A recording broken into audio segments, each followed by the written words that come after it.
ನಿಮ್ಮ credit score ಕಡಿಮೆ ಇದೆಯಾ? ಹಾಗಿದ್ರೆ ಇದು ನಿಮ್ಗೆ ಗೊತ್ತಿರಲೇಬೇಕು. ನೋಡಿ, ಈಗ ನೀವು ಲೋನ್ ಪಡಿಬೇಕು ಅಂತ ಹೇಳಿದ್ರೆ ಬ್ಯಾಂಕ್ಗಳು ಮೊದಲಿಗೆ ನೋಡೋದು ಏನ್ ಗೊತ್ತಾ? ನಿಮ್ಮ ಸ್ಯಾಲರಿಯನ್ನಲ್ಲ, ನಿಮ್ಮ ಸಿಬಿಲ್ ಸ್ಕೋರ್ ಅನ್ನ. ತಿಂಗಳಿಗೆ ಲಕ್ಷಗಟ್ಟಲೆ ಸಂಬಳ ಇದ್ರೂ ಕೂಡ ಸಿಬಿಲ್ ಸ್ಕೋರ್ ಏನಾದರೂ ಕಡಿಮೆ ಇತ್ತು ಅಂತ ಹೇಳಿದ್ರೆ ನಿಮ್ಮ ಲೋನ್ ಅಪ್ಲಿಕೇಶನ್ ತಕ್ಷಣ ರಿಜೆಕ್ಟ್ ಆಗ್ಬಿಡುತ್ತೆ. ಹಾಗಿದ್ರೆ ಅಸಲಿಗೆ ಸಿಬಿಲ್ ಸ್ಕೋರ್ ಅಂತ ಹೇಳಿದ್ರೆ ಏನು?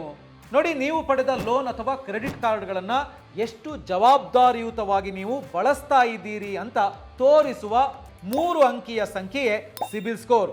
ಕಳೆದ 36 ತಿಂಗಳುಗಳಲ್ಲಿ ನೀವು ಕಟ್ಟಿದ EMI ಮತ್ತು ಕ್ರೆಡಿಟ್ ಕಾರ್ಡ್ ಪೇಮೆಂಟ್ಗಳ ಆಧಾರದ ಮೇಲೆ ಈ ಸ್ಕೋರ್ ಅನ್ನ ನೀಡಲಾಗುತ್ತೆ. ನಾವು ಮಾಡೋ ಸಣ್ಣ ಸಣ್ಣ ತಪ್ಪುಗಳೇ ಇಲ್ಲಿ ದೊಡ್ಡ ನಷ್ಟಕ್ಕೆ ಕಾರಣವಾಗುತ್ತೆ. ಕೇವಲ ಒಂದು EMI ಮಿಸ್ ಆದ್ರೂ ಅಥವಾ ಕ್ರೆಡಿಟ್ ಕಾರ್ಡ್ ಬಿಲ್ನಲ್ಲಿ ಬರೀ ಮಿನಿಮಮ್ ಡ್ಯೂ ಮಾತ್ರ ಪಾವತಿಸಿದ್ರು ನಿಮ್ಮ ಸಿಬಿಲ್ ಸ್ಕೋರ್ ಮೇಲೆ ಕೆಟ್ಟ ಪರಿಣಾಮ ಬೀರುತ್ತೆ.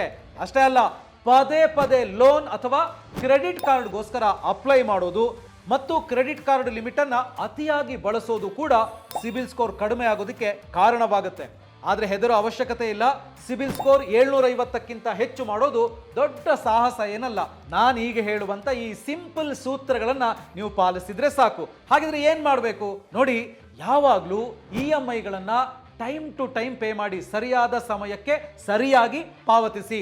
ನೆಕ್ಸ್ಟ್, ನಿಮ್ಮ ಕ್ರೆಡಿಟ್ ಬಳಕೆ ಅಂದ್ರೆ ಕ್ರೆಡಿಟ್ ಯುಟಿಲೈಸೇಷನ್ ಅನ್ನ 30% ಒಳಗಡೆ ಇರಿಸಿ. ನಿಮ್ಮ ಲಿಮಿಟ್ 1 ಲಕ್ಷ ರೂಪಾಯಿ ಇದೆ ಅಂತ ಹೇಳಿದ್ರೆ 30,000 ರೂಪಾಯಿಗಿಂತ ಜಾಸ್ತಿ ನೀವು ಯೂಸ್ ಮಾಡಬೇಡಿ. ಹಾಗೆಯೇ ಮುಂದಿನದು, ಅನಗತ್ಯವಾಗಿ ಹಳೆಯ ಕ್ರೆಡಿಟ್ ಕಾರ್ಡ್ಗಳನ್ನ ಕ್ಲೋಸ್ ಮಾಡಬೇಡಿ. ನೆಕ್ಸ್ಟ್, ವರ್ಷಕ್ಕೆ ಕನಿಷ್ಠ 2 ಬಾರಿ ಆದ್ರೂ ನಿಮ್ಮ ಕ್ರೆಡಿಟ್ ರಿಪೋರ್ಟ್ ಅನ್ನ ಚೆಕ್ ಮಾಡುವ ಅಭ್ಯಾಸವನ್ನ ಇಟ್ಕೊಳ್ಳಿ. ಇವುಗಳನ್ನ ಪಾಲಿಸಿದ್ರೆ ನಿಮ್ಮ ಸಿಬಿಲ್ ಸ್ಕೋರ್ 6 ರಿಂದ 8 ತಿಂಗಳಲ್ಲಿ ಸುಧಾರಿಸಬಹುದು. ಸೊ ಈ ಇನ್ಫಾರ್ಮೇಶನ್ ನಿಮಗೆ ಇಷ್ಟ ಆಗಿದೆ ಅಂದ್ರೆ ಶೇರ್ ಮಾಡಿ. ಹಾಗೆಯೇ ಬಾಸ್ವಾಲಾ ಡೈಲಿ ಚಾನಲ್ ಅನ್ನ ಸಬ್ಸ್ಕ್ರೈಬ್ ಮಾಡಿ. ಬಾಸ್ವಾಲಾ, ಬಿ ದ ಬಾಸ್.